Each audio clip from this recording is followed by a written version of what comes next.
Guys, so this is Iman's 8-figure brand challenge, right? The last time I did this was, I went on like a complete rampage, complete guru mode when I filmed this video. So, this video would be like a complete sort of, not sort of be like a guru, right? On that video, I sort of put on like a guru hat. It's not, it doesn't feel right to me, right? So in this video, it's gonna be, completely raw, completely sort of authentic in a way, right? So just for some context, all that you guys need to know in terms of what this challenge is about, who is involved within this challenge is, obviously, Dan Henry with Iman Ghazi. All right, Dan Henry is sort of known as the guy that runs successful challenges. All right, so he's sort of known as the guy that runs successful challenges. So in this case, he partnered up with Iman Ghazi, and they sort of ran this event together. Right, so that is all that you need to know. Today is March 3rd, as you can see on the top right of my screen, 4:13 p.m.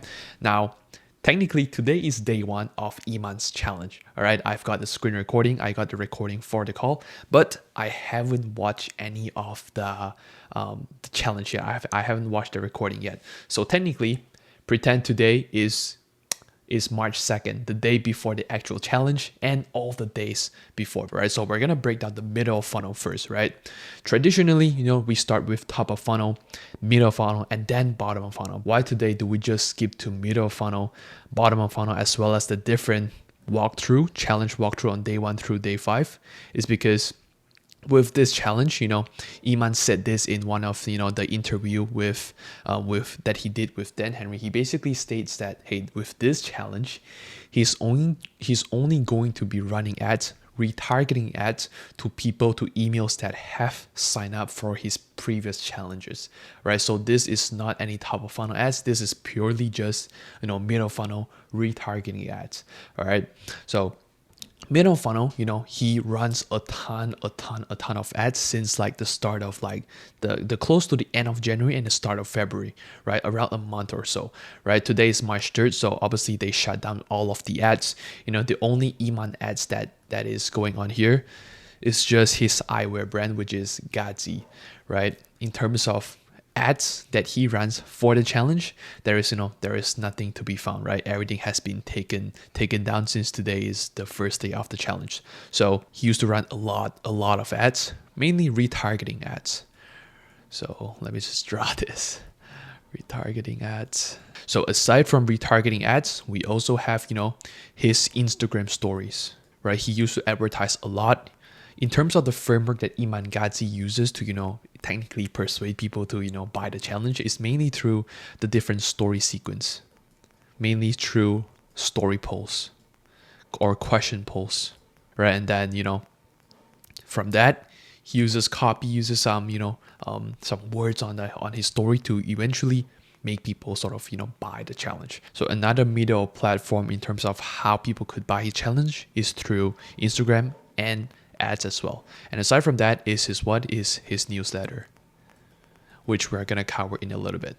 All right, so by the end of this video, you're essentially gonna see how day 1 goes, what he covers in day 1, day 2, day 3, day 4, even day 5, right? The last day in which he will pitch his audience, right? So we're gonna go through that some other days, day 5. Okay, technically on Friday, so that's beautiful. So let's go through his newsletter, right? What's unique with this challenge is that Dan Henry also uses his sort of email list to advertise the launch. So let me show you in a little bit. So technically he started advertising on the end of January, right? Look at this. So I was curious when I hop onto his opt-in page, which is this page right here, right? What if I click here, I give it my information, but then I don't buy? Would they be retargeting me back with emails? Of course, Iman did, right? As you can see with this email here, registration incomplete. Hey, ShennJhay, just some copy to, give you the last push to buy the challenge, as well as multiple different emails after that, right? You're invited join 5 calls with me. Here's the thing, right now you're only spending a fortune on ads, right? Sure, you might be getting good results and positive ROAS. And by the way, guys, Iman is technically, targeting info product sellers or, coaches with this one, right? One single YouTube video, yes, just one, generated over 20 M's in sales. The 8-figure brand challenge, boom, join the challenge, right? So retargeting emails in terms of people that did not, purchase the challenge but did opt in to buy the challenge, but in a sense, drop the cart. All right, let's look at Dan Henry's email though. With Dan Henry, over the past 4 or 5 days or so, since February 27, so it's around like 5 days before the challenge, he started advertising it to his email list. All right, technically saying, hey, my friend Iman discovers this way back in 2019, blah, blah, blah, how much in revenue, ad spend, profit, blah, blah, blah, using a copy. Next week, Iman is going to reveal his entire system during this 5-day. Stay tuned. His framework, boom. You can secure a spot for just $97. All right. So as multiple different emails after that, right? Different copy to, essentially persuade people to, join, buy the challenge. And he shows that, hey, what this challenge is all about, all for $97 with 100% money back guarantee, right? Including this final call, 8-figure personal brand challenge, starts tomorrow, last day to join, right? So boom. Then Henry also uses his email list for the last 5 days to essentially, advertise for the launch. All right, so with that being said, now that we know, hey, newsletter is where we get most of the signups, mainly through ad retargeting is where the most signups occur, right? Maybe some from Instagram story and some newsletter as well, right? In terms of bottom funnel, let's go through the different copy and the different opt-in pages, the thank you pages, and what happens after that, right? So for his ads, everything goes through this page, right? Every ad that he ran, every Instagram story that he posts out, every single lead comes back to this page, right? Which is the VSL page and the different copy. All right, copy my flywheel content system that generated me 100 M's with info products on autopilot. All right, that is his essentially copy. Right, this offer ends in XXX days.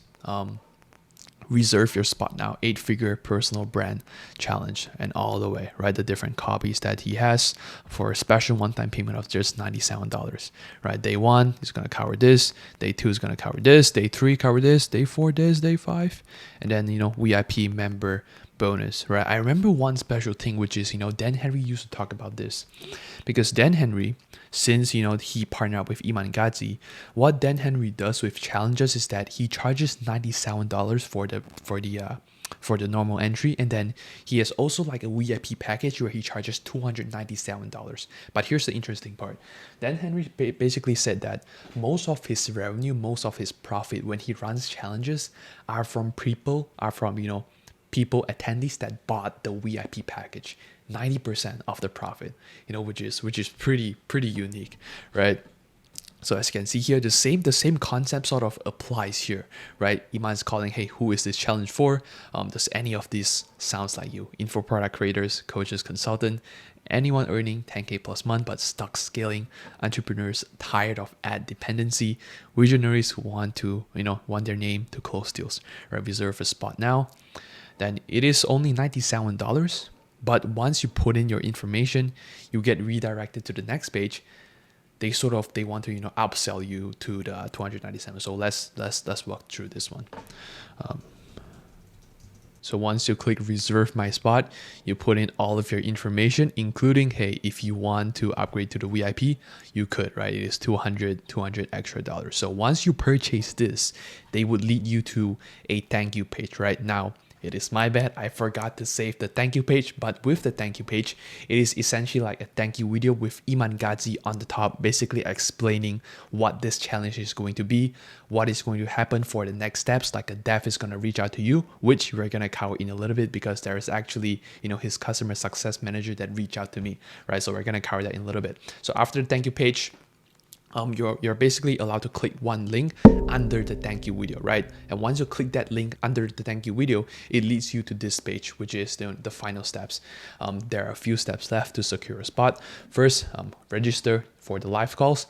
I already registered it, right? Second thing is join the Facebook group, right? So once we purchase the challenge, we are redirected to the Facebook group. So I already joined it. Let's have the Facebook group a look, right? So let's go to his Facebook group. I already joined it, and today is day one. So this is his group, Iman Gazi's 8-figure personal brand group, right? It's pretty funny, and with challenges that Iman Gazi does for free, everything is like, for those free challenges, every single group is being done through those WhatsApp group. But somehow with this one, it is done through Facebook groups, which is pretty weird, right? Let's go to the drawing board. Let's draw it out, right? So bottom of funnel, after you purchase, I'm gonna just write post purchase. Post purchase, it leads you to a thank you page to basically explain the next steps. And after the thank you page, below the thank you page, actually, there's a button under the thank you video, right? Which basically leads you to this page that I'm about to show, which is the thank you page, where you essentially get all of the links. All right, so thank you page right here, and then after the thank you page, it leads you to the Facebook group, right? As well as a customer success manager from Iman's team to reach out to you, making sure that you got access to everything. All right, so I'm gonna show you they essentially reach out to me. I believe this is one of Iman's team. They basically said that, hey, make sure if you've joined the Facebook group, registered for the Zoom call, and got your prep guide, right? Give me a heads up when everything is done. So cool, George. Perfect. So this is his business WhatsApp, I guess, right? Once you do that, I believe this is it in terms of how the flow goes, right? And one more important thing before we watch day one is that on day 0, he basically sends us resources that we could essentially use. All right, so let's go through. I believe he sends me like day one resources, day 0. I believe he sends me like day 1, like the worksheet that we could use and take notes essentially for the different days. For example, day 1, he sends us a different workbook. Day 2 sends us a different workbook. So let's have a look. Boom, Daryl, welcome to the 8-figure personal brand challenge. This is the first time ever I'm running an event like this live. Boom, register my free group. So once you register for the program, this email is going to be sent to you, right? You can upgrade to VIP here. And essentially, let me go to my Google Drive and let me show you the workbook that Iman has sort of sent. Okay. All right, so let's take a look. All right, this is essentially the first worksheet that Iman sent. All right, welcome, blah blah blah. Before the challenge, join the Facebook group, register for the live calls. Current snapshot, different questions you can answer, brand positioning, scaling, everything, as well as for day 1. This is essentially the workbook that he has sent for day 1, right? So let's take a look. So there we go, workbook 1 for day 1 of the challenge, right? Letter from Iman, different session instructions, challenge group, VIP room, etc., session notes, and different concepts, right? Different terms to learn, like net profit, CAC, average order value, return on ad spend, multiple different stuff, right? This is essentially well put together, right? Well put together. Definitely gonna answer this while we watch the challenge. I believe that is everything prior to day 1, right? Aside from his customer success manager reaching out, there was emails that was being sent, groups to join, the next steps, and different workbooks that was being sent to the customer. All right, so with that being said, I believe that is it prior to the launch, the middle funnel, the bottom funnel. So with that being said, let's watch day 1 of the challenge and let's break it down live. All right, peace. All right, guys, what is up? So it is currently 4:17 in the morning. I'm currently watching Iman's breakdown.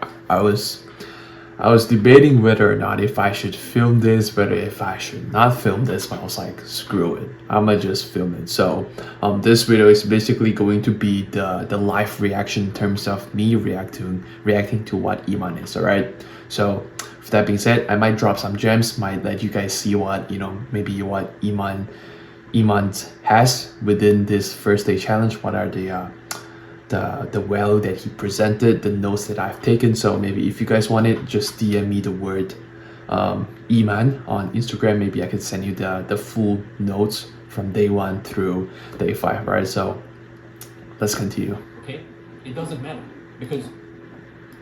So right now the challenge has been started for 6 minutes and 5 seconds. All Iman did was at the start, build a connection, which then he shows us the offer, which is $48,000 that he's going to be pitching us at the end of the 5th day. All right.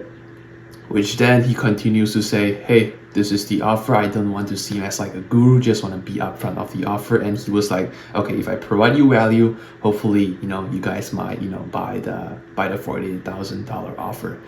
To be honest, I'm in no way, shape, or form to buy that yet, but let's see what this challenge, how Iman organizes it, the pitch and everything. All right, currently, in terms of social proof, he has generated close to 100 million in info products, with 95% coming from organic sales instead of paid ads, right? The 5%, he did a little bit of retargeting ads, so he factored it in, right? And currently, what he entails, what he shared is that most of his competitors back then, 6-7 years ago, have a bloated sales team, sales funnels, ads, etc. What Iman did was that he decided to go against the grain, meaning he fired his sales team, he deleted his funnel, and went all organic. So that is what Iman has shared up until this point. So let's continue the video. We have like an hour, 10 minutes more to go. So let's continue.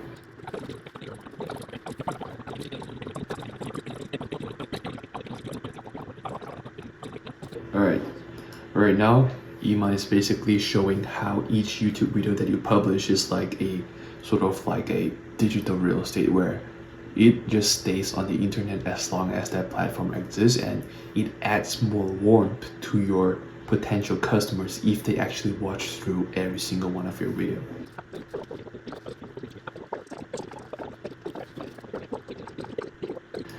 Something you always want to be careful about is when a marketer asks you questions, because oftentimes when a marketer asks you questions, most of the time there's a place they want you to realize, or there is a destination that they want you to go, that they want to funnel you into. So in terms of how they were to funnel you into that realization is through different questions.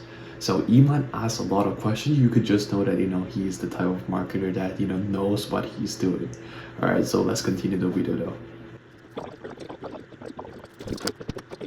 Now with Iman speaking this, it low-key got me thinking, because I've hired a bunch of sales guys. It is easy for them to churn, right? And it is normal for them to churn because they're essentially sales guy. And as for sales guys, it's more so for the short-term role. What if I hate sales guys? So I'm just gonna be straight up. With all the respect, I love you guys. You guys have amazing conversion ability to maybe objection handle. But the truth is that maybe in the future, I could copy what Iman does instead of running what I do right now. For example, thumbnail designers, video editors, strategic content people to work with like those creators that we have to scale up their personal brand instead of running ads. You know what I mean? Without any sales team, with just running webinars, organic, without a sales team. What if we do that instead? You know what I mean? So some stuff to ponder, but let's continue the video. Something that truly pisses me a little bit off is that with Iman and everything, it's like you're paying him to get pitch so that by the end of the day 5 you can buy his product.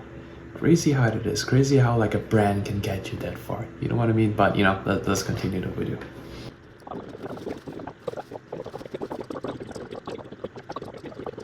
So in terms of what Iman is doing in terms of day 1 is just to provide the proof, the undeniable proof. Like he's trying to segment himself, maybe from the competition. This is what the competition does. This is what I do. This is why this is better.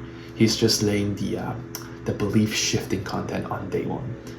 So tomorrow it might be the more tactical stuff. Today is the tomorrow, but the challenge hasn't gone live yet. So once that goes live, we're gonna break it down tomorrow. All right, so yeah, peace.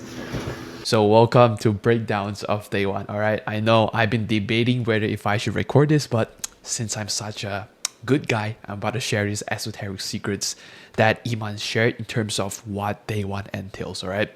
So with a little bit of proof so that these stuff aren't sort of made up or maybe something like that, right? So in terms of day one, there is 7. There are 7 key main things that Iman shared, right? So in terms of his challenge, because I broke down one of his last challenge, like Iman has like a specific in terms of flow when it comes to his challenge, right? On the first day, typically what he does is that he lays the foundation. He tried to persuade people why what he is about to share in terms of day 2, day 3, day 4, people should listen, right? So the same sort of stuff applies here. This challenge is called the 8-figure personal brand challenge, and he's trying to sort of sell in terms of why personal brand is the next gen, is the next era, and why people should start a sort of micro niche personal brand like Iman did. All right, so day 1 is basically him selling it, and I'm about to go in terms of how he sold it so that you guys can have a look. And day 2 is more so value driven based. Day 3, day 4 is value driven based, and day 5 is the pitch. All right, I haven't watched day 2 or day 3 yet. It came out. I haven't looked at it, so I'm about to watch it in a little while and also break it down live. Right, so let's get into the first main topic that Iman sort of addressed, right? He essentially addressed the offer up front, right? Basically, like 3 minutes in, he basically said that, hey, our product clients is a $48,000 program, and that's it. Boom, nothing else. He just straight up addressed the elephant in the room by openly sharing that he'd pitch a $40K licensing program on day 5. All right, so what this one does essentially for his audience is that it reduces anxiety so that his audience can focus on content because they already know what is coming. They already know the offer that is coming on day 5. What this allows us to do is that we can just purely focus on the value content that Iman shares, right? The second biggest thing, which this one is slowly built on top of each other for the sort of the 7th main thing, right? The second main thing he did is that he positioned himself as sort of the anti-guru, right? He talked that, hey, he used to be like in a mastermind with all those different info marketers, right? His guru, or his mentor rather, he did like 36 something million. But then when Iman asked about his profit, what is his profit?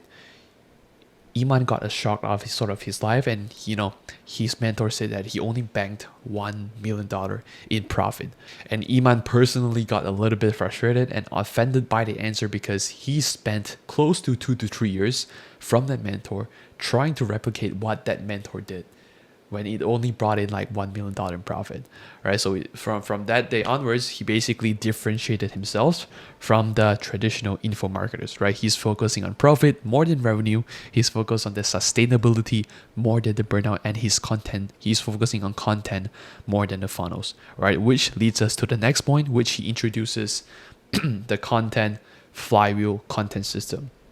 All right, so he basically compared the YouTube content pretty much like a rental property that generates passive income and passive attention. For example, one of his VSL videos, 9.6 million views, and was published 3 years ago, right? 9.5 says here, revenue brought in, subscriber gain from that video alone, 183,000, and got paid 256,000 to produce that 9.5 million views to make $20 million. Which was kind of crazy, right? As well as, he's basically saying, hey, I put this video out, 9.6 million views. Would you put your sales video in an ad network? Or would you rather, invest into ads or invest into funnels, right? So he basically shifted the focus from those funnel-driven content to essentially content-driven growth, right? So he framed as the traditional content plus ads as sort of the outdated, expensive and unsustainable way. But instead, he say that, hey, stop creating yourself, stop fixing your funnel, stop managing a bloated sales team, stop doing admin tasks and operations, but instead focus on content, right? Which he introduced the negative cost of acquisition to prove his point of, hey, why you should stop focusing on all this point, right? Which he goes to show all of these different numbers.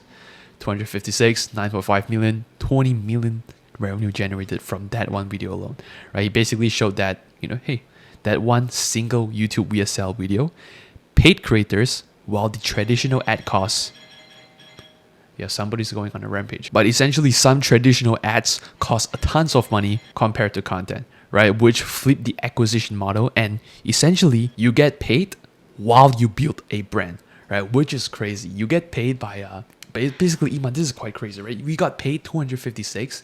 Iman got paid $256 to produce 9.5 million views to make 20 million views. Like when it comes to ads, you gotta invest like 2,000 to get like what 1,000 leads, $2,000 to get 1,000 leads. But instead, this one got 9.5 million views. If using a traditional like sort of what is the term when it comes to ad, like to get like 1,000 CPM is mostly like what, $100, $1,000.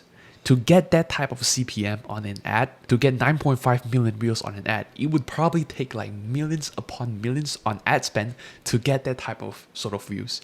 But instead, Iman, when he published this, he got paid instead of him paying the ad platform to produce 9.6 million views, and in return, again, I've been saying this a lot, but in return generated $20 million, which was absurd. All right. And finally, the sixth point, he challenged the belief that, hey, content creation basically a flywheel, right? Because he knows that, hey, there are some heavy hitters in the room. That is why he's comfortable charging 48K, right? He knows that there are whales, attending this program. But sometimes those whales, they invest a ton into ads, right? So that is why Iman wants to challenge the belief that, hey, content creation is a hamster wheel, and why he wants to, change his audience belief so that his audience can essentially move from seeing ad platforms as like a benefit platform to essentially change their audience belief to know that, hey, into one which they see YouTube as like a traditional ad platform, like they should invest in, just as how they invested into Facebook ads or TikTok ads or Meta ads, right? So his system creates both money and freedom, working 1 to 2 hours per day on his info businesses, which brought in more profit than his competitor, when his competitor is focused on their info business more or less 6 to 7 hours per day, right? So I'm not sure if I attached this, but essentially he said, hey, I generated something million in sales. And essentially, how does his audience believe him? He basically showed all of the authority, right? $100 million in info sales, $20 million just from one single VSL video, and a 256K payment on his VSL video on YouTube, and got paid by the YouTube platform itself, right? Generated 100 million in sales, 95% without paid ads, straight just to cold traffic, created a single video that generated over 20 million in sales, built multiple channels that consistently do 6 figures monthly, and essentially he has built a brand that attracts $1 million deals and opportunities, right? He talks about something about like discounted equity, which is pretty crazy to me, right? And this is one of his VSL, right? So cool. He essentially but essentially throughout the middle, he brought up the topic that, hey, his business channel brought in 500K in profit with just 5,000 subscribers in just 30 days, or I believe it was 30 days or 90 days. It was covered up here, but essentially I believe it was 90 days, somewhere around that range, right? 500K in profit. Actually, no, I believe it was 30 days. Don't mind me. 30 days in profit just with 5,000 subscribers, right? Which once he introduced this point, towards the end, all he does is that he introduced a point where, hey, just get a small targeted audience, ideally 15K to 20K subs, and you can essentially print, right? You can be more profitable than all of the YouTubers that get just general followers that essentially attracts essentially, quote unquote, and I say this with all respect, essentially broke people, right? Like Mr. Beast, all due respect with his audience is broad, and that is why he was able to monetize properly. But essentially for business owners, especially in the info space, Iman said that, hey, small targeted audience, ideally 15-20K subs, can be more profitable than millions of general followers. All right, so hope this one Hope this breakdown of day one was essentially, detailed enough. Hope this one brought value. So with that being said, it's currently the challenge day 3. I haven't watched day 2, haven't watched day 3, so we've got some work to catch up. All right, so after this, let's watch some day 2 content and let's break it down live. All right, see ya. All right, boys, now we are back with day 2. So it is currently day 3, but we got some content to catch up. So let's watch day 2 together. We're gonna break it down live, which then after that, I'm gonna sort of essentially build up his playbook and then film his playbook there and share the esoteric secrets, share what he did in terms of day 2, the value he provide, and see what value I can bring to you guys, and essentially see eventually how day 1, day 2, day 3, day 4 leads to the successful pitch on day 5, right? So without further ado, let's start day 2. Let's start watching. Here we are. All right. Welcome back to day 2. Happy to be here. You guys know the chat? Yes, sir. Right. That's really the powerful. That completely changed the way and sort of completely reframed your mind of what was possible. That's really the powerful part. When someone finishes watching, the 2 sales are done. And at that point, so they have to believe that your solution is the best solution in the marketplace, and they have to believe that you are capable. They have to believe that they are capable of applying that solution themselves. Which once they believe that your solution is the best, and they believe that they can see themselves achieving that, your offer becomes the next open point that you can sort of target. Right. So for sure, I'm gonna drop that down.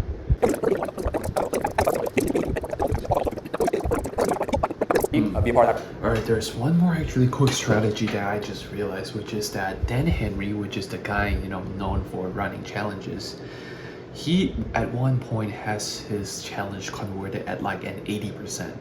And one of his strategy he did was that in every single day of his challenge, he would again promote people to upgrade into the VIP. I think this strategy that Iman implements is most likely from Dan Henry.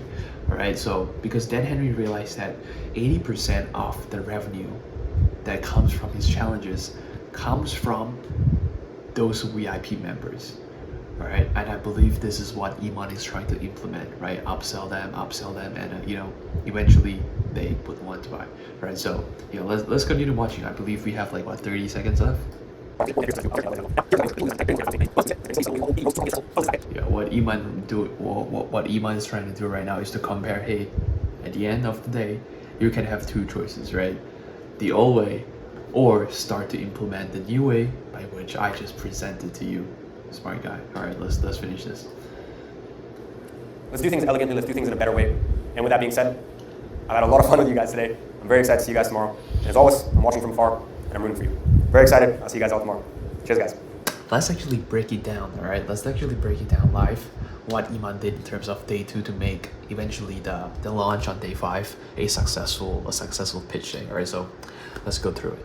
All right, welcome to Iman Gadzhi's day 2 breakdown, all right, in which Iman Gadzhi's breakdown $20 million VSL, right? All of the strategies that got him to 9.6 million views, 250K in YouTube revenue, and sold over 20 million has been sort of dissected. Sort of Iman just shared all of his strategies within day 2 of the challenge. So with that being said, we are going to break down right now. Now Iman does give us a 10-step value plan for us to follow step by step, including the principles, the strategy, the nitty-gritty details, and everything. So this would be a pretty much like a value breakdown in terms of what I've learned and how you guys could implement to essentially scale your info business. All right. So the first step, what Iman introduces is to basically invert the funnel concept, right? Because he basically said that, hey, a lot of info business nowadays, they gain their, attention through awareness type of funnel, which then most of the time is YouTube, right? Which then in the description, they will click some link, go to maybe like the VSL or like a webinar, which then they convert on the webinar or on the VSL, right? What Iman wants us to do is that, hey, why not just flip the script by making your VSL the most viewed content ever, right? Instead of having to place the VSL in the middle funnel or even the bottom of funnel, Iman just place the VSL as top of funnel. That way, they get the bottom of funnel views as well as the top of funnel views both at the same time, right? Which leads me to the next principle, which is the both end principle, right? When you place the VSL on the top of the funnel as well as the bottom of funnel, it serves two purposes. It not only sort of attracts the viewer, but it's also a video that converts people that buy your sort of info product, right? So people discover you through your offer instead of discovering your offer later, right? They don't need to click like 10,000 links, go to some other page, and then finally they got to the VSL. But once they got to the VSL page, they see that, okay, this is 10 minutes long, let me just go back to YouTube, and then they end up don't watch the VSL, right? So Iman basically just flipped the script and put this VSL at the top of the funnel.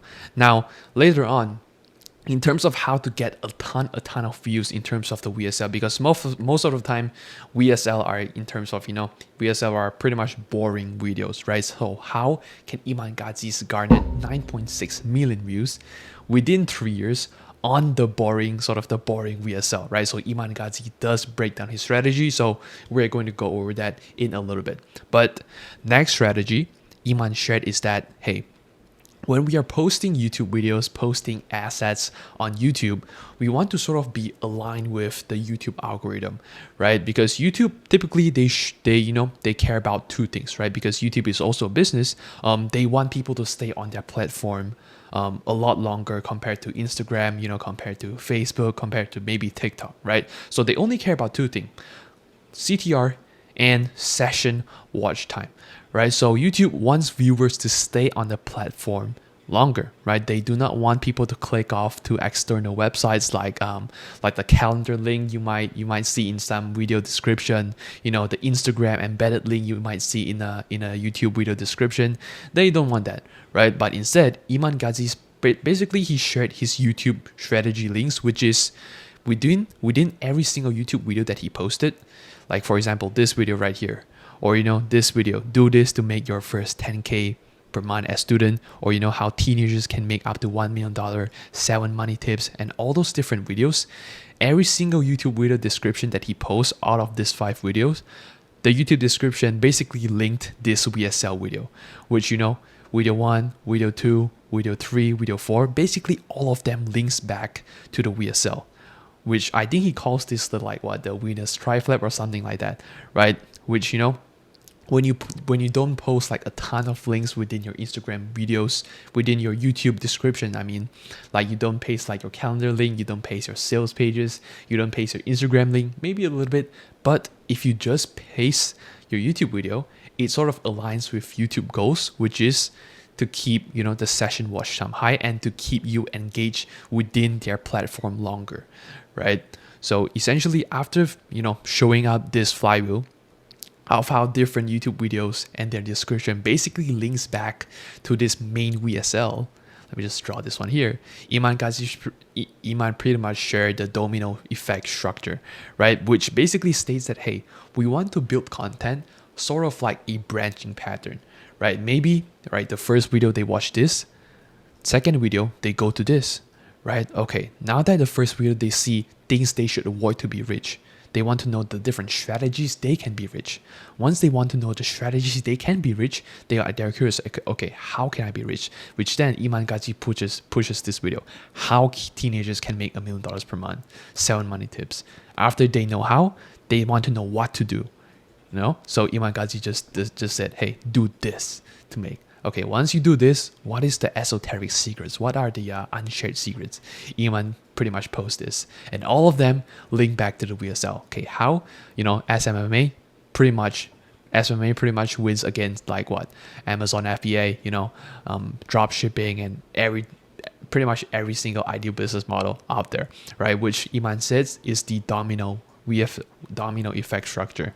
Pretty much every single new video you publish fuels the engine that drives views to the VSL, right? Similar like a pattern where knocking over one domino triggers like multiple effect chains, right? Where once you watch this video, Instagram would see that, hey, the algorithm picked up that you have watched this video from this particular creator before.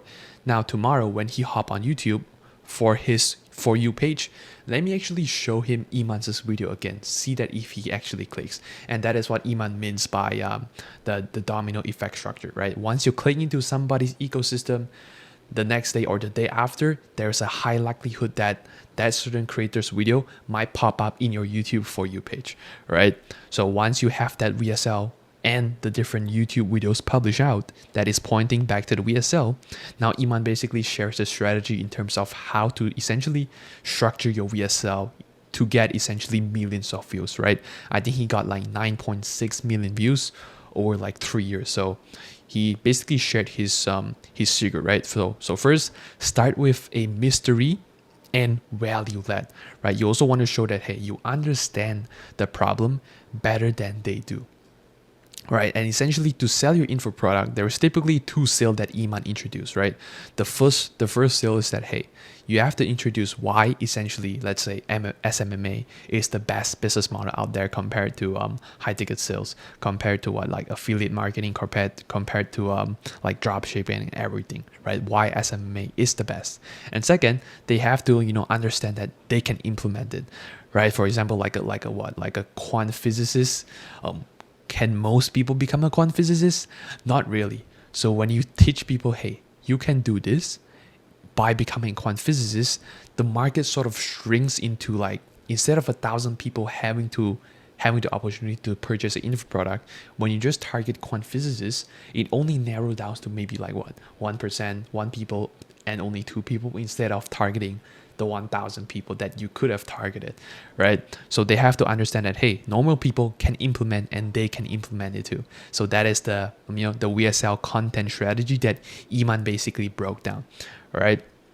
So in terms of the VSL, what can you put inside like the value phase of the VSL to mainly educate his audience, right? How can you sort of make so that the video is not necessarily to sell them, but mainly to educate them, to give them value, right? So Iman pretty much, you know, introduces this report card method, where I believe I have like a picture over here. So what Iman does is that, you know, when he, you know, used to sell his SMMA product, SMMA course, he used to compare SMMA to like drop shipping, to like Amazon FBA, to like affiliate marketing, right? And he clearly picks like the different criteria that he knows he can win from. For example, utility gain, unity gain, or something like that, right? Startup capital. SMA wins because it close to zero. The different margins, right?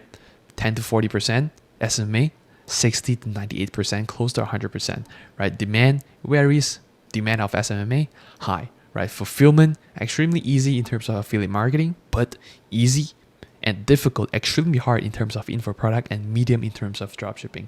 So he picks the different tiers, whereby if SMMA were to compete with info products, were to compete with dropshipping, Amazon FBA, affiliate marketing, SMMA would win for sure, right? So he clearly picks the battle that he knows that he will win for sure, right? So he basically we basically select the criteria where the solution that you sells essentially wins, right? So basically stack the deck strategy.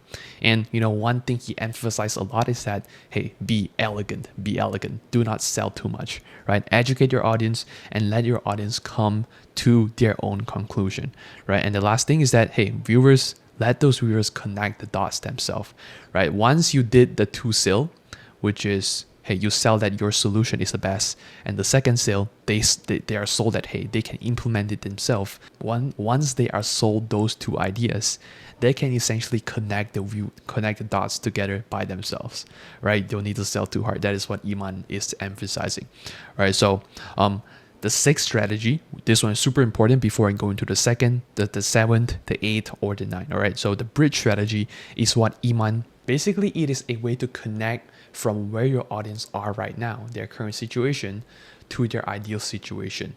Okay, essentially, how can you connect where they are now to essentially a sale in which they buy your info product? So, you know, Iman calls this the bridge strategy. So before presenting your offer, you have to make sure that those 2 sales has already happened. All right, the first sale, why is your solution the best? And second sale, why they can do it themselves too. Essentially, videos that break limiting beliefs of the audience, right? And then after you give those 2 sales, the 3rd sale is you want to show, you know, how easy it is to implement it with the clear next steps, right? Now, with those different options being stacked against SMMA, by which all of them lose against SMMA, Iman clearly, you know, Iman clearly sells that, hey, SMMA is the best choice. And the second sell he made is that, hey, you guys can do it too, right? So now once their audience believe that SMMA is the best choice, they believe that they can do it, Iman just showed them the next steps. First thing, just buy a domain, set up email, $10, $50. Second thing, pick and choose a niche, 1 hour maximum. How to deliver? Using contractor arbitrage, right? And then the fourth thing, client, follow our outreach template, super easy. Just clear step-by-step method, right? So once you have the bridge strategy, you have the full report card method with different stuff, different business models stacked against your business model, by which your business model, your info product wins by default. What you want to do is to package it so that you can essentially get in front of more people. So within this, what Iman basically shares is that 80% of the work, yes, it is the filming, it is the editing, but you must also consider the 20%, which is the packaging, right? Because this 20% of the packaging is what determines, the 80% of the work, right? They are sort of intertwined. They have to go together, right? So 80% of results is coming from the packaging. I'm talking about the thumbnail, right? Different thumbnail options, right? Iman, what's crazy is that, Iman has his team like put together 15 to 20 basically like thumbnails, right? Every single video, look at this. One specific video, 10 to 20 plus something thumbnails, right? Which is crazy, right? But it is good. I mean, Iman got to where he is, might be because of this, thumbnail strategy, right? And he basically shares that, hey, when you re-upload or, when you change the thumbnail, YouTube treats the old videos like essentially like a new video. So you might see like different videos from 3 years ago somehow just popped up into your feed. That might just means that they just rehash or re-upload the different thumbnail for their old videos. All right, so basically old videos, new packaging can act like brand new videos right here, right? That is the sort of essentially the secret sauce I got out of day 2 of the event.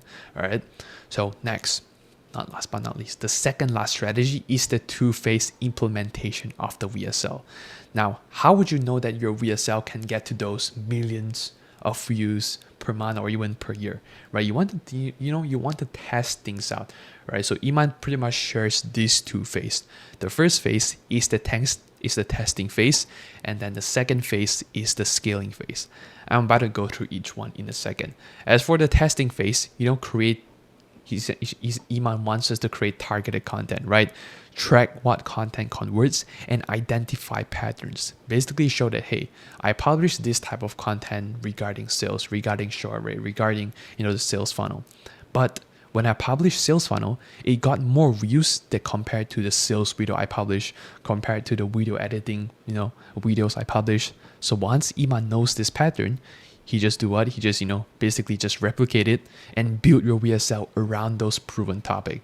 All right. For example, step 1, during the testing phase, create the targeted content for your ideal buyers, right? And then channel traffic from search.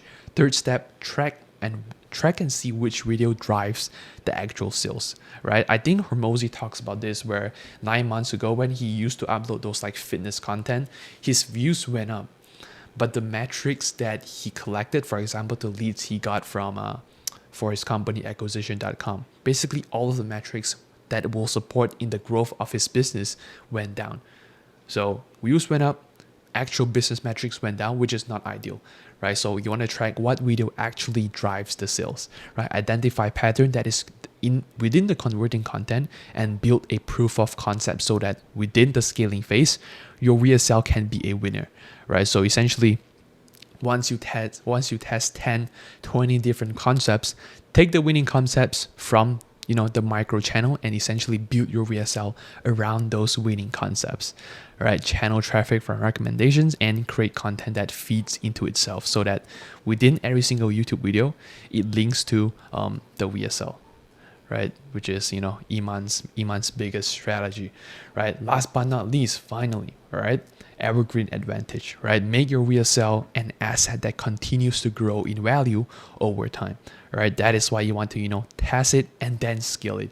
You don't want to, somehow just put up a content which 6 months down the line you have to refilm it, right? Iman doesn't want that. So you want to make sure that, hey, the older it gets, the more it makes, right? Unlike those, ads or, the ads within marketing, like ad fatigue. When you post an ad too much, your audience might have like ad fatigue, right? So essentially, Iman pushes this idea that, hey, create a self-sustaining system when you publish videos. And when videos get old, just, repurpose it, right? Upload the different thumbnails just like Iman has, and essentially that video get a second chance. All right, so boom, there you go. These are the 10 steps for the different value Iman presented within day 2. Hopefully this was valuable. Let's actually break down day 3 right now. All right, welcome to day 3. We're gonna break this one down live, and let's see, all right? Let's see how much value we can gain from this. Okay, sick. Let's get into it.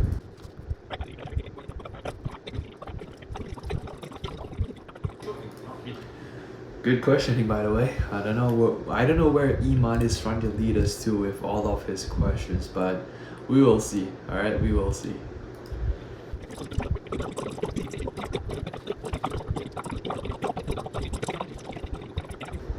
And how easily I can sit up here and bullshit you guys and say that, look at us, we're so successful, we get all these views, we make all this money. I like to be honest with you, okay?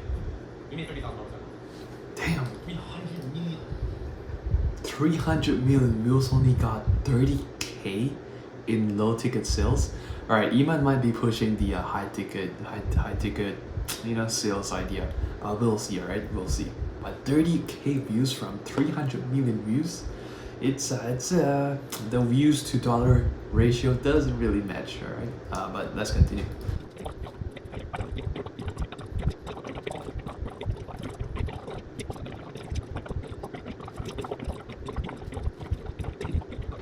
Even worse, what you guys do is, you go to my vlog channel and then you try to walk behind you, in the life of a millionaire Dubai. And then you got videos like that, and on the back end, guys selling AI automation for medical companies in Turkey too. I guess what Iman's trying to convey is that you want to identify like your target audience, right? See what are their questions are, and you want to create content specifically that is sort of speaking their language. The problems that they face, you create content that solves their problems. The content that they want to see, that they want to solve, you create content that they want to see, and then you solve their problems firsthand, right? Which then sort of targets smaller buyers, but the buyers that you target are more so targeted and have more of the availability to pay you more than generic buyers, right? I guess that is what Iman is trying to convey.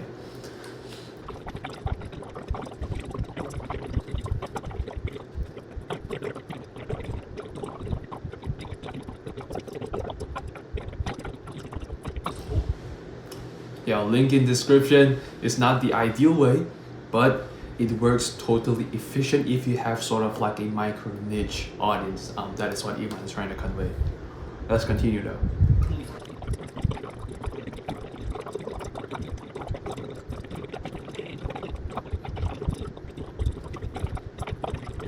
It's pretty interesting. Iman tried to pitch us his offer in the middle of this video, which is pretty interesting. But let's continue and watch and see what Iman essentially have to present after he soft pitch the offer, right? So let's go.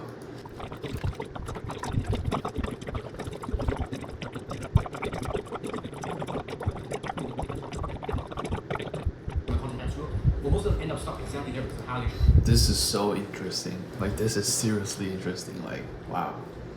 Previously it was like record first and then figure out the thumbnail, then figure out the title that best suits the thumbnail, that best suits the video. But now, to really get those like high views, like I'm talking millions upon millions of the right views, the whole process is like flipped, which is pretty interesting, you know? Like research first and then topic, then the recording, then the thumbnail, right? So which is pretty cool. Let's continue though.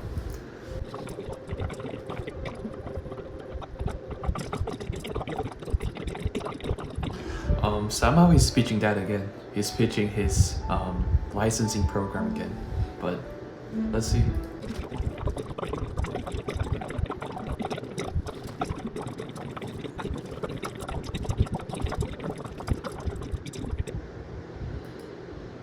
Oof, there we go. That is day 3. Let's actually break down the strategies that Iman uses on day 3, the value he gained condensed into a 10 to 15 minute breakdown and share with you guys. Alright, so with that being said, let's watch through the breakdown for day 3.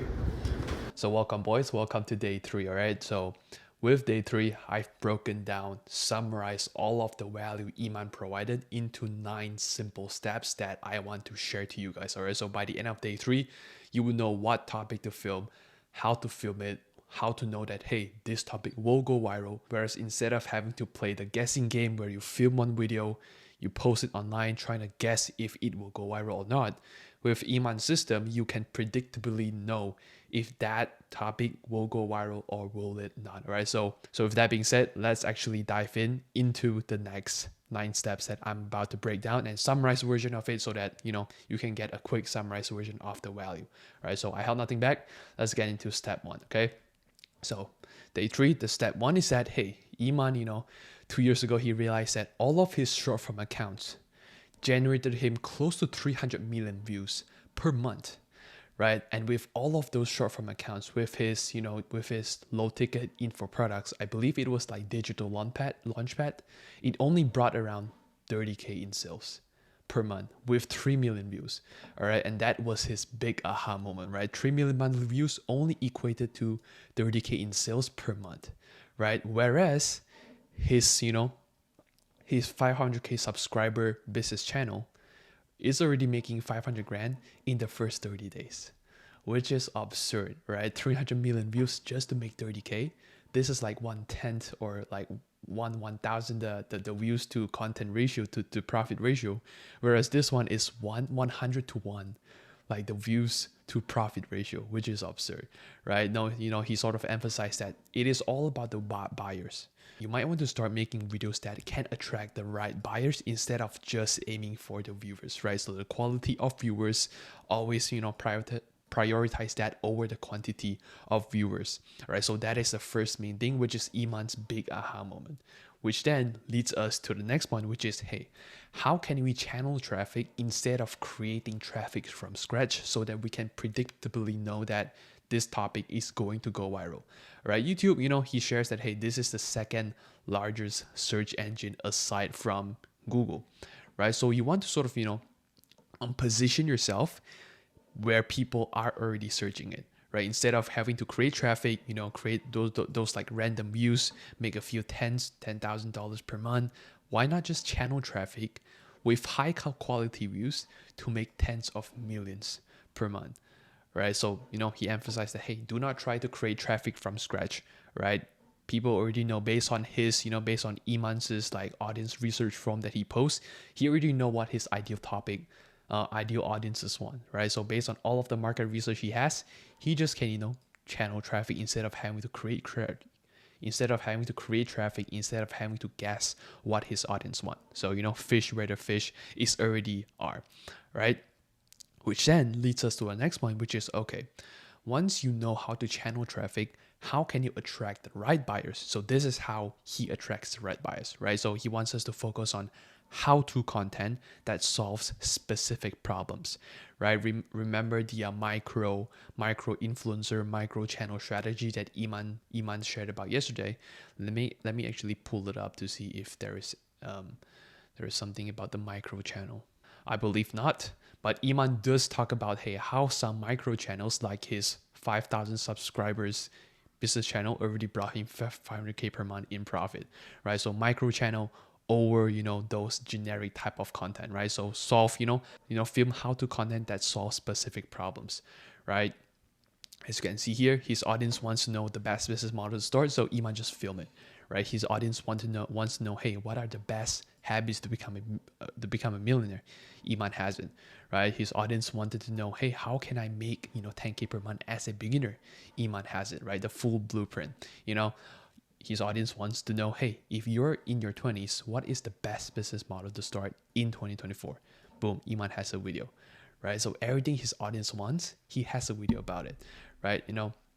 And he also emphasized that, hey, you should avoid lifestyle content as much as possible, such as, day in the life. Because Iman, yes, he does has this channel, his vlog channel, but what Iman is doing, I'm quoting him, is that he's using that channel to sell his, like, the bottle drink that he has and his eyewear brand, right? That is the purpose of his vlog channel.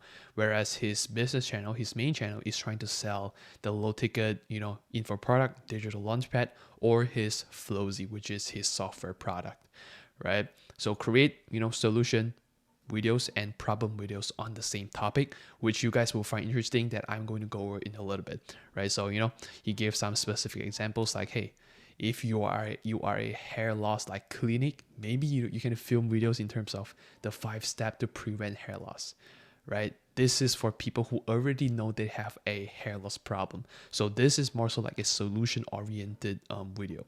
Whereas, hey, if a hairstyle clinic or hair loss clinic shoot a video something like this, hey, this hormone causes hair loss, this one is more so like a problem oriented videos, right? Where people might have hair loss, but if they watch this video title, they might see that, okay, this clinic is giving me problems in terms of what is the hormone that is causing this hair loss. Both is sharing the same topic, but one is problem oriented and the other one is solution oriented, right? Different topic, but shares the same in terms of content within it, right? So where are we at? This is the first, second, third. Now this is the fourth, which is Iman's gold mine strategy, right? So after you test so many topics, right? You test, okay, you put out one video, this one didn't work as well as the next one. You put out the next one, this one worked better than the third one. You know that, okay, you have been put out a lot of topic. Once you find a winning topic, milk it, right? So Iman says, hey, do not worry about being repetitive, right? Create multiple angles that solve around the same successful topic that you have, right? Because your audience won't get bored because they just want the solution, right? They won't get bored. They won't get bored. They want to be reminded, right? So for each pain point, you're going to create, solution-oriented videos as well as problem-oriented videos that shares essentially the same solution, right? For example, hey, business growth titles, how to make 100K per month from YouTube, the content flywheel explained, or even the truth about making millions on YouTube in 2025. All of these videos, like, my $100 million flywheel content system, every single title that he has, or every single video that he has, is essentially giving out the same sauce, the same value, right? So, don't be afraid to repeat yourself. Just do the simple thing, right? The world today is so easy. It is so simple to make millions with this. Quoting Iman, right? So, the fifth strategy is that, hey, your CPM is an important metric to track over your views and over everything that you have, right? Going viral with the wrong audience is bad, quoting Iman, right? However, if you go viral with the right audience, this is where you shrunk the gold mine, right? High CPK means high quality audiences. I think this one is CPM. High CPM means high quality audiences. Low CPM means low quality views. So for example, Iman compares these two examples with this two example, right? Millionaire Habits only got in $16 in CPM, right? The habits only brought him $18 in CPM, whereas online business brought him $53 per 1,000 views within the best online business niche. So once Iman identified this, he essentially from that on just put out best online business to start sort of tactic videos, right? So once he put out multiple different videos, he knows that, okay, this stuff worked, this type of content resonates more with my audience. Within my flywheel VSL, I can just film VSL that specifically talks to people who are interested in the best online business. So when you do this, a simple checkout link within the YouTube description, a simple VSL video link within the YouTube description, and you can avoid all of this. You can avoid the email sequence, you can avoid the 2-call close, you can avoid the follow-up to split pay, you can avoid the invoice, book a call, appointment setter, 3 follow-up videos, replay, all of those stuff. We can essentially avoid it, right? That is what Iman is trying to emphasize, okay? So we are closing in here, okay? Next strategy I want to share, this one you guys might find super interesting because you might have heard of it before, but here's the thing, right? The 80-20 rule of content, right? It applies to everything, including content in YouTube as well, right? So content quality is just 20% of the results, right? Content is just 20%, whereas packaging, the titles, the thumbnails is 80% of the work, right? As you can see here, this is just the captions I sort of screenshotted, right? Packaging the thumbnail titles is 80% of the results, because no matter how good your content is, if you have mediocre packaging, mediocre title, mediocre thumbnail, it would just lead to the mediocre results. But if you have sort of okay, maybe a little bit bad content, but you have amazing hook, amazing intro, great packaging, great title, great thumbnail, you would inevitably have the success that you would want. All right. So the previous way in terms of how people do this is that they record, they just slap on the basic title when it's time to post it. They come up with a title that they just spend 15 minutes on, and then they just post it. Right, and Iman made a joke on how content is the content department is one of his least profitable department there is. He sort of make a joke after it, but then after he wants to take content seriously, he switched his approach. Right, he basically flipped the switch right here. He did research first, see what content is trending in the moment, then he packaged the entire video first, the titles and the thumbnails, which then only then he started to record it, because it is already proven that this is going to go viral. So this is sort of viral proof, right? So in terms of the packaging, it has 15 to 30 thumbnails for each video, right? Because I remember Iman says one thing: if you only have a team that produces 1 to 2 thumbnails per video versus Iman that produces 30 thumbnails per video, the chance of Iman going viral because of how many thumbnails he has is going to be more than the 2 titles that we have.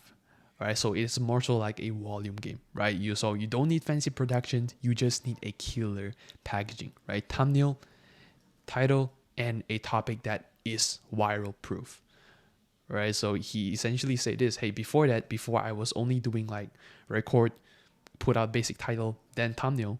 He was only have like 100 plus subscribers, whereas after he flipped the approach, his channel started to have like those exponential growth, right? So just some social proof by Iman, right? And which leads me to my next point, which is the rehashing magic, right? All videos plus new titles plus new thumbnails equals fresh new results, right? So essentially you can revive content without necessarily have to create new stuff, right? Iman has this like department that all they do is just rehashing thumbnail. Every 2 weeks, like find an old video, have his different designer basically just create title and rehash his videos. And then once we find the winner, the designer that designed the winner would essentially get like a bonus tip. All right, so essentially track performance metric obsessively and build a system your team can run without you. Build a system your team can run without you. That is what essentially Iman has done with his content department, which leads to his info product sales, right? Which is hundreds of millions at this point. So how do we implement all of these previous strategies, the research, the thumbnail, the recording, the packaging, within a 6-month period? Is through this. All right, so month 1, just test content and track what works. All right, month 2 and 3, find, after you have content being put out, 10 to 20 videos, see what content pops up the most, and then start packaging in a way that, hey, resonates more with your content audience so that you can start making more money. All right, so month 4 to month 6, once you identify those different gold mines, you can start to record a flywheel VSL and start to build systems around those around those past winning data, right? And the end result is that, hey, you have a self-sustaining content machine, right? So literally it's pretty much simple. Topic research. List your ideal customers' top 3 problems. Find what they're actually searching for. Map out the 5 potential video topics to film and focus on buyer intent instead of entertainment, right? That is the first one, which is topic research.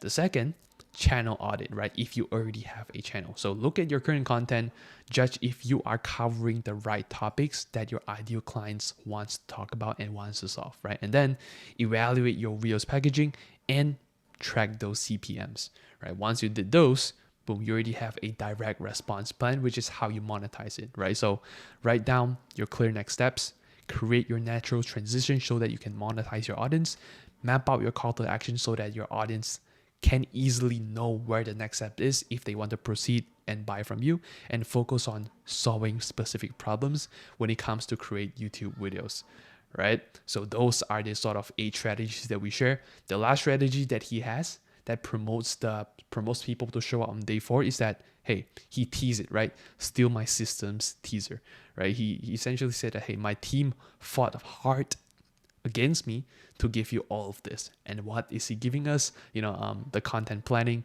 the SOPs and systems. How does he build the team and the different scaling strategy, right? He teased all of it so that people can essentially show up on day 4. So there we go. This is the breakdown, the detailed breakdown of day 3.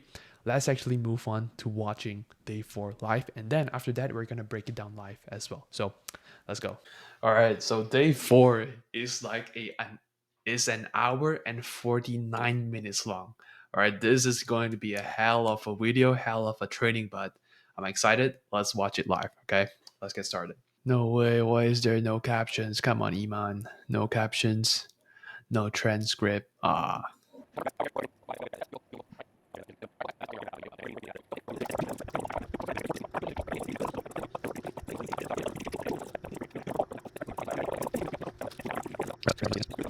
We actually have, our mission is to scale, creators to like those 7-figure, 8-figure, $1 million per month with 90% student success rate. That is one of my mission that I'm truly, want to work with. I just want to, find with those like amazing creators that we can get behind, and we can build AI systems behind their brand so that their students can get the results they have to get to those 90% success rate. But that's a long tantrum. Let's actually focus on the video back. All right, let's go. Then you have management.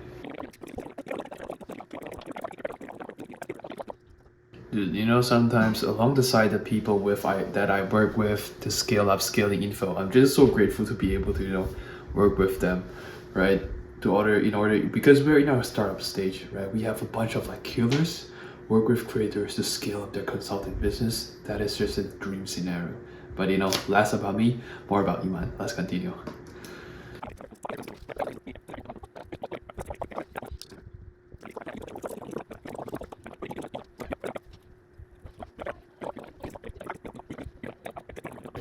I don't want that money for it to go away. What's the thing, man? These questions that Iman is asking it's basically like questions to make you realize something about yourself or your systems within your business, which is pretty interesting.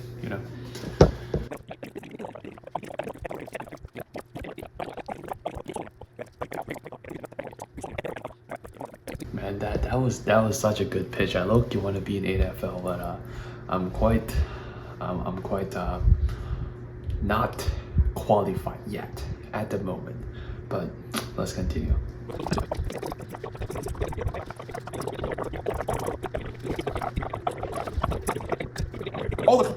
Damn, wow, this is next level shit. Damn. Play pitch and shooting stands, the golf course. Dude, this is just so inspiring, man. Wow.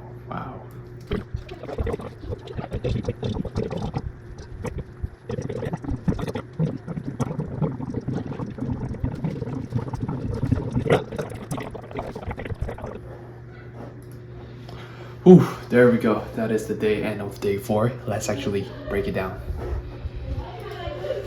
Alright, beautiful guys, welcome back to the breakdown of day 4. Alright, so this strategy breakdown. Sorry, excuse me. Instead of day 3, this is day 4. Now day 4 shifts from content creation all the way to team building and how can you curate all of the systems, right? So there are typically 8 steps that I will bring you guys through. 1, 2, 3, 4, 5, 6, 7. Sorry, 7 minus 8 minus 7.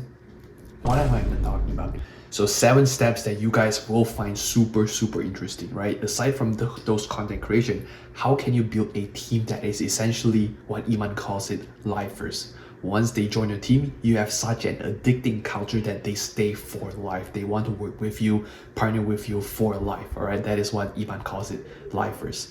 And lifers only come through the strategies that he shares, like the core values, the team culture, and every single details that I'm about to, condense it almost like a 2-hour event into a sort of 10 to 15 minute, sauce, so that it saves you guys time and it sort of condenses the information and give you guys value within this 15 minutes, right? So with that being said, let's start with the first strategy Iman uses, right? How does he build his $100 million team? So his hiring framework is that he hires for a non-negotiable first, which then he checks if the culture is actually a fit. Then he checks the skills, right? Skills matters last, as you can see here. They're non-negotiables. Are they a dick or are they a good person? Does that person, fit the culture and the skills of that person, right? It goes in order. Skills is third because you can train for skill, but you cannot really train for, negotiables, or you cannot really train for, the culture, right? So skill goes last, negotiable, non-negotiables goes first, culture fit goes second, all right? So once you got those people in, how can you retain those people, right? Because the truth is that, Iman shares that regular people can become world class when they have clear values and the right systems with the right team, right? The biggest difference between Iman's team and other people's team is literally just culture and character, right? Iman's team is willing to go to the extra effort, right? So I'm about to go through this in a little minute, but how can you, create the culture that attracts lifers, right? Pretty much people that want to work with you for life, right? So I'm gonna go through in a little bit with the systems that scale, right? Iman does talk a little bit about culture creation. So within culture, there is also different department structure, right? You have your main core culture that everybody lives by, which then breaks down into different departments, right? It breaks down into makers, it breaks down into managers, as well as leaders, right? Right here, there's different, styles of team structure. Starts with the leadership, goes down to managers, which then, manages the makers, which makers produce. I'm about to go into that in a little bit, all right? So makers, when it comes to makers, those are the ones that are like editors, copywriters, funnel builders. Their outputs, their results, how great they are is more so based on the product that they produce, right? So their mornings, Iman said that, hey, for makers, there should not be any meetings during the morning. There should not be any Slack messages, no huddles, no interruption, and just let them produce before noon. All right, that is just Iman's strategy, right? They should be left uninterrupted until noon for maximum output, okay? So once you have makers, producers, output, you have different department in place. You have the makers, leaders, and managers being set clearly. You have amazing culture. You have a culture that attracts people, attracts lifers for life, and you have the hiring framework in mind already. How can you curate systems that scale that business at scale? How can you scale them? Is through the different systems that Iman shares, right? But before that, Iman also shares a distinct difference between A players and B2C players, right? Because the truth is that, I remember Iman said this during this event. He says that, hey, without a good culture, you're only going to attract B and C players, which they are here for the money. They need management. They don't know how to, act on their own. They need SOPs. They're basically clock watchers, and they take orders instead of having to put out orders, including following the SOPs, right? So when they're only here to chase money, couple days later, maybe couple weeks later, if another company gives them a better commission, they're gonna leave your company to join their company, right? Whereas if you put the culture in place, you have that hiring framework in place, you're gonna attract only A players, which, chase growth, they need a mission, they are game changers, and they take initiative themselves, right? So Iman's core values are, better every single day, don't be lame, be authentically yourself, and death before dishonor, okay? So to have an addictive culture, you must have sort of like an unattainable dream, which is your mission.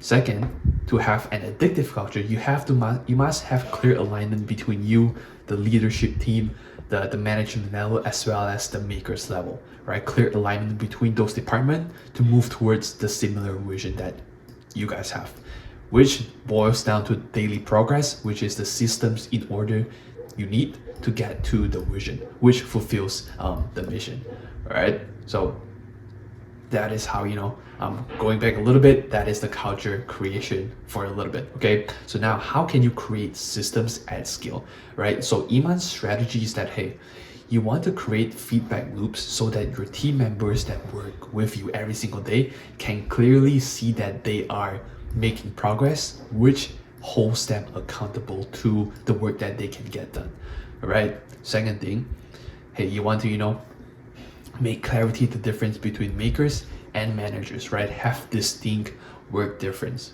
right? Makers, they need to have their own time to produce, whereas managers, they have to, leech onto people's time to make sure that, hey, this stuff gets done within this time so that the whole project can be done as a whole when the managers set the different time frame for each project, all right? And last but not least, SOPs over talent, right? I think there's like a slide from Iman here which says that, hey, the secret is not in finding rare natural talent. It is building systems so robust that allow the normal people to perform at an elite level every single day, right? So actually, I'm gonna show you Iman's current C-suite level started with him back in 2020, 2021 as like a basic role. Right? I'm gonna show you guys in a little bit, which you guys will find super interesting. But for the first, 20 to 30 minutes of this presentation, it is purely value-based in terms of how can you build a team and curate systems that scale your coaching business. After that, it is mainly purely focused on, the pitch, right? How does he pitch this event, which costs $18,000, right? Which I'm gonna go through in a little bit. First, he introduces the money printer insurance concept, right? He frames his offer as an insurance for your money printing machine, which is your business, right? Imagine you have this secret machine in your basement that is capable of printing money. Will you have a lifetime insurance to protect this asset? Obviously would, which he hints that, hey, this money printing machine is your business, right? Have insurance, and the insurance is systems, okay? He also gives, hey, you see this sinking ships? The biggest hole is your lack of systems. So you have to have the systems, right? And he also creates urgency. Hey, with all of those lack of systems, you are essentially sinking. Even if you're not sinking, you are not also floating. And when you are not floating, you are losing to your competition. Because if you're not growing, you are essentially moving behind. There is no such thing as plateauing. That is what quoting Iman, right? Which then, after the money printer insurance concept, he also introduces the 99 key framework. This was genius in my opinion, right? He claims that, hey, with this event, day 1 through day 3, he has only given out 1 out of the 100 keys to the castle, which allows you to scale, right? He has only given out 1 out of 100 keys during this free training. Well, technically not free, but close to free, right? Which positions 8FL, 8-figure license, as giving away all of the remaining of the 99 keys, all of the details, all of the SOPs, plug and play systems, right? Which makes the value seem exponentially greater than what has already been shared, which is absolutely genius, right? Also, not only has he positioned his offer as only one of the keys out of the 100 keys, he also has an exclusive experience sort of in-person mastermind, which is an invite to the exclusive mainnet, which he booked the entire mainnet out for like a couple of days, I think, right? So he frames the UK mainnet mastermind as one of his dream location, right? Iman within within his sort of live event, he said that the last time he had a mastermind was 2 years ago, back in 2023. That he had that 2023 mastermind at the top of the Burj Khalifa, like a private rental room, right? So whatever he do when it comes to in-person mastermind, he wants to be top of the top instead of having to go to a random hotel conjugated within the lowest floor, geeked out about funnels. He doesn't want to do that, right? So the UK main mastermind is one of 5 to 8 locations worldwide that Iman truly wants to host a mastermind, right? So it is, you know, quite literally a big deal, right? And even within the challenge, there's a whole sort of movie that was created around this mastermind, which is pretty cool, okay? Which then, the mastermind that he had in 2023 was 25K, but right now in June, the mastermind that is held in June is also going to be 25K, but it is included free ticket. People that buy, you know, his 8-figure license, which costs 18K, will get a free ticket to the mastermind, which is 25K. All right, so he also mentions that, hey, within that private mastermind, in-person masterminds, there's going to be Iman's private bankers that is going to speak on their, you know, stuff that wouldn't be seen anywhere online. You know, personal advisors who work with billionaires, etc., will be there and speak in person as well. Okay, so instead of 25K, we just pay 18K to get access to 8-figure license as well as a ticket to this mastermind. Right, so you get a complimentary seat to this 25K UK mastermind, you know, with your 8-figure license subscription for essentially 6 months, which is pretty cool. Okay, now these 2 last steps is arguably one of the most important thing, and sort of the most sort of, how can you, when you host an event, how can you frame it in a way that corners people so that, hey, it frames your offer as the most helpful thing at that point that they can buy. So this is how Iman does this, primarily using 2 strategies that I'm about to share with you guys. The first strategy is the logical path forward, right? Day 1 through day 3, Iman has already shared all of the strategy in terms of how to go viral. Now, when you go viral already, day 4 is to show that, hey, once you monetize your audience and you want to scale, day 4 is the systems and the team you need in order to scale, right? So step 1, you need systems to fix your team. So 8-figure license, which is, you know, Iman's mastermind, 8-figure systems or 8-figure license, it solves your systems problem. For essentially, you know, today, which is around March till June, around 4 months period, you're gonna fix your coaching business with the systems you're able to license within 8FL. Which after 4 months, you have scaled your coaching business up to a certain point, then, you know, Iman and those 8-figure licensed people can meet up in person to focus on empire building. So today till June, you're gonna be able to license Iman's systems and scale your coaching business and content system, right? Then 4 months later, after you have built your coaching business to those 100K, 500K plus months, $1 million plus months, then we can come to the mastermind and focus on empire building instead of having to focus from 100K to, you know, $1 million, right? This one is like $1 million to like what, $100 million, around that range. Okay, so he also frames that, hey, within that 8-figure license program, you're gonna get access to all of his C-suite level members, you know, which are able to help you guys out, right? Tristan, Luis, Ali Haider, and then Max. Okay, I forgot what their roles are, but Luis might be his CMO, Tristan might be his chief content officer, Ali might be his chief product, I'm not sure, but, you know, Max is his COO. That one I remember. Okay, so the main mastermind, I believe I've covered that. The last strategy that Iman uses is how does it set up so that on day 5 during the pitch, it can be all successful. Okay, these are the strategies Iman literally used that I've broken down that I want to share with you guys. Okay, the first shift he did was the identity transformation shift.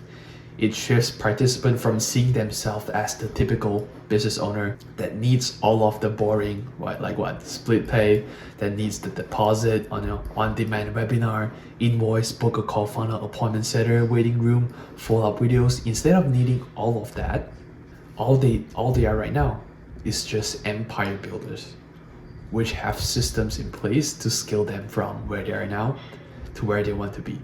All right. Another tactic he uses is, FOMO plus scarcity. So limited rooms at the exclusive UK Manson mastermind creates genuine urgency, right? There's something that speaks a lot about Iman, right? Because when Iman says something that is limited, I genuinely believe it. But when some other coaches says that I'm opening up 10 spots, 15 spots, there's something sketchy to it. So Iman might have already built out a moat there that essentially it is a moat that keeps his word, which is pretty interesting to see. Okay. Next thing is the ROI math. It makes it seem that it is a no-brainer for them to join, right?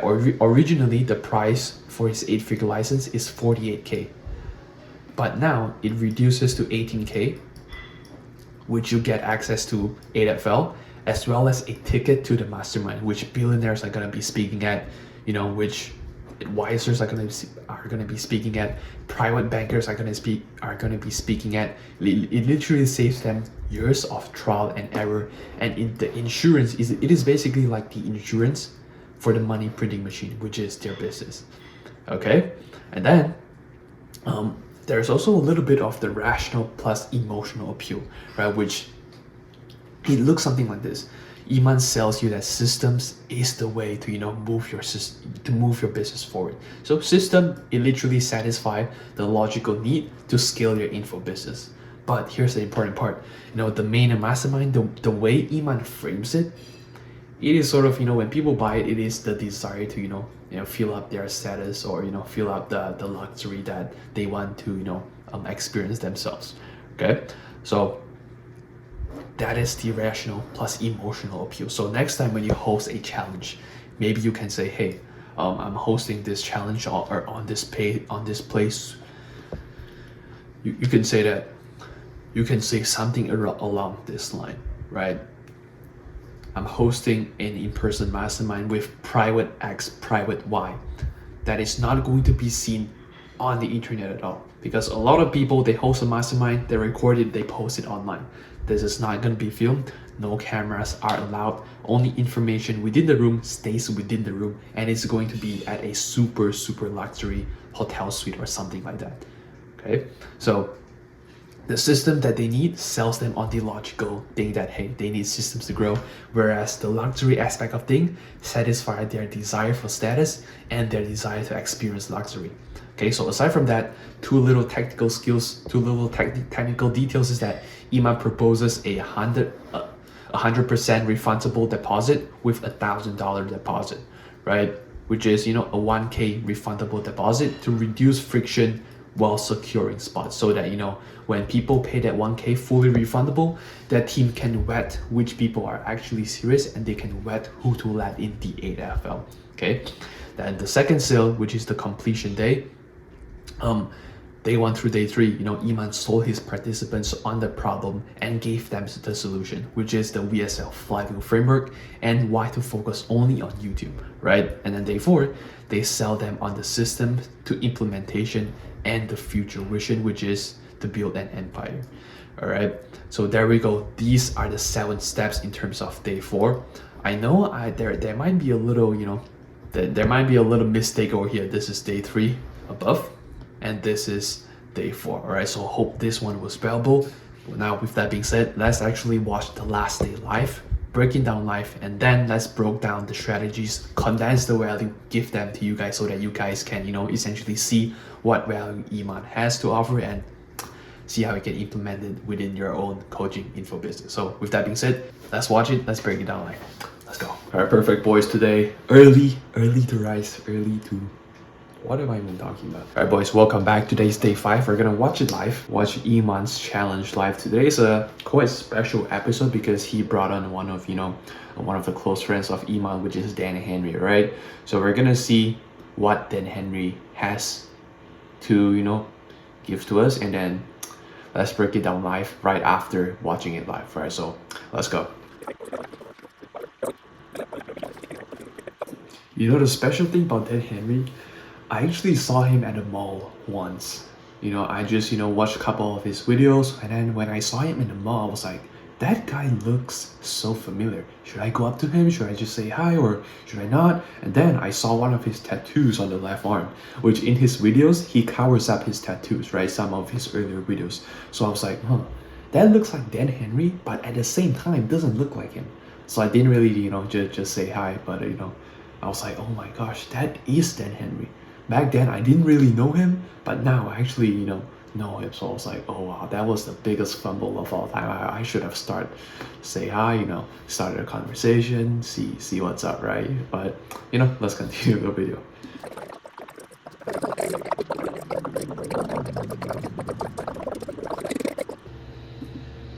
Damn, this event is such an amazing event, especially when Dan Henry explains those analogies that makes you realize stuff, the questions that he asks that makes you realize stuff.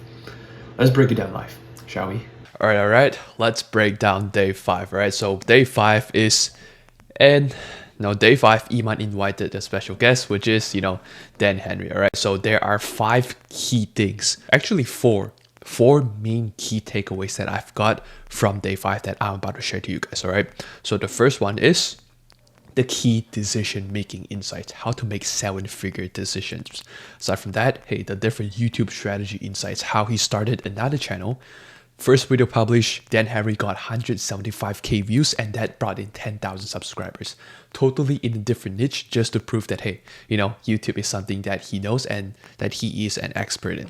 Okay, the third key insight is the different mindset shifts that took him from 0 to the first 6 months, made $0 online, to the 7th month, made the first 100 grand. The mindset shift that occurred, as well as how he sets up the pitch to his 18k offer that Iman has, right? To the Mason Mastermind, the 8FL and his offer, and Iman's licensing offer, right? So let's start with this. Now, Dan Henry starts the challenge, starts day 5 with 2 different dollars, right? He placed one here, the other one right over here. This one, $1 to $2, is like a mile away. Now, he's standing here, Dan Henry's standing here, and he's trying to prove a point where $1 doesn't equal $1. Or he just asks, hey, does $1 really equals $1? To obtain $1, it requires you to walk a mile to get the first dollar. Whereas $2, it is just right at your feet. So which one would you choose? Most of us, we would probably choose $2. So that just proves the point that, hey, the first dollar doesn't really equal the second dollar. So he frames the entire presentation around working smarter and not working harder, right? And then there's a difference between a high-paying job and a lifestyle business, right? Dan Henry is also one of the few that, just like Iman, he's bringing in around 500k, 600k per month with a lean, mean team currently, right? So that's pretty. So that is a reason why Iman also invites him, to be one of the guests with his challenge. All right, so let's go into the key decision-making insights, 7-figure decisions. So there's a distinct difference, Dan Henry explained that, hey, there's a distinct difference between ownership and renting, right? If you're renting, you're pretty much just investing into Mark Zuckerberg and his platform. You're just renting the audience, right? Whereas YouTube content, you're actually owning your land, you're owning your property. So when you rent, you get nothing back. Whereas when you own, you build the equity. And Dan Henry, he also explains this concept through his own personal experience, right? Where he says that, hey, when I first started, I used to rent houses. This house rented to the next. After that rent got done, moved to the next. But the thing is that once he moves, he gains nothing in return, right? Whereas when he sells, he buys his first house and he sells it, there's equity to be made and there is money to be expend. There's profits to be made when you sell your house, right? So the same analogy applies to YouTube content as well as ads.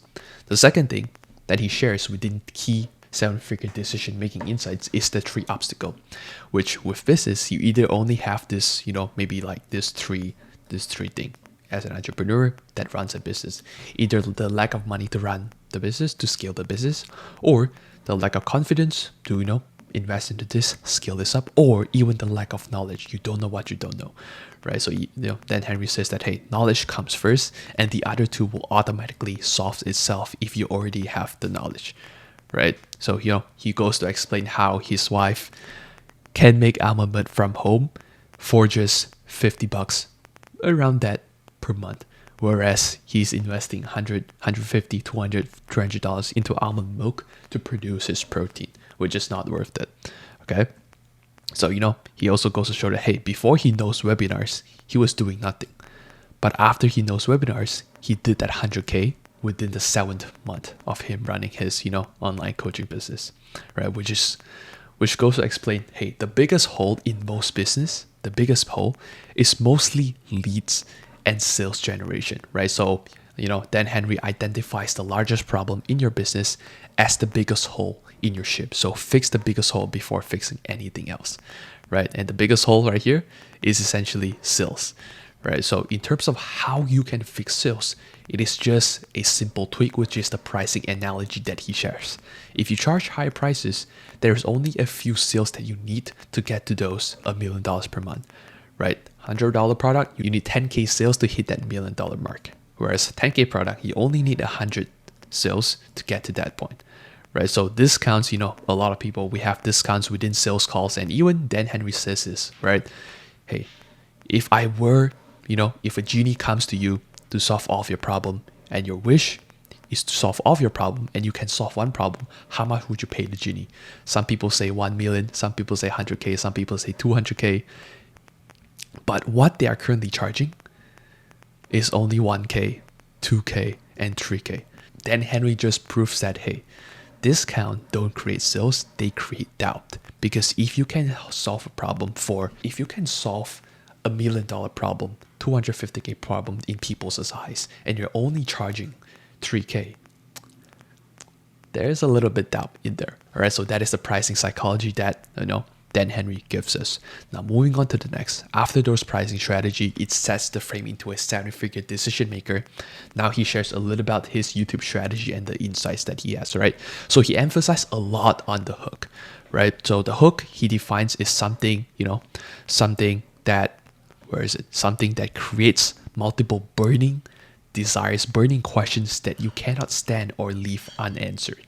That is the hook, right? So when you create videos, plan the questions and promise to answer them in the intro. So essentially what I learned from this is that, hey, you have the thumbnail, let's say the title and the thumbnail is like 500K, you made 500K from one product. The burning question somebody says is that, hey, is this true? How did he do this? Do you notice how questions come up just from seeing the title? Now, you want to identify those questions and within the hook, within the intro, answer those questions right there and then.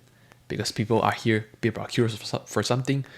You close the loop by answering them in your sort of intro, which then they would like you a lot because you answered them in a little bit and you show them how they can get it to, right?